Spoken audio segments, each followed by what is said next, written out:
桂林仁寿宫是咱关山三大庙之一，王朝期间境内拢有大规模的角头庙扛顶头，场面相当壮观。文化部公告是重要民俗，台南文资处为了保留这项文化，启动第一期调查。针对因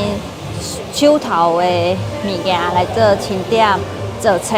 然后甲数位化。伊这个名称叫做呢南关山三大庙王朝甲游社，啊，搁较后西镇吼，啊有武镇，啊嘛有文镇，吼，啊这镇头呢吼，因要安怎来去保存吼，这需要呢咱仁寿宫，阮过去都拢有伫甲协助。专业团队会协助庙宇了解相关的收藏方式，嘛整理出4000多件的文物，当中发现仁寿宫以文件、相片、影印等资料为主之外，其他拢是顶头所使用的兵器甲道具。看到早期吼，无共款材质的一个相工的家私，比如讲像摊仔咱看到的，这个白部分，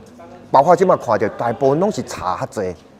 啊，毋捌看过金属的，因为金属的重，看到这种较特别的，我就甲因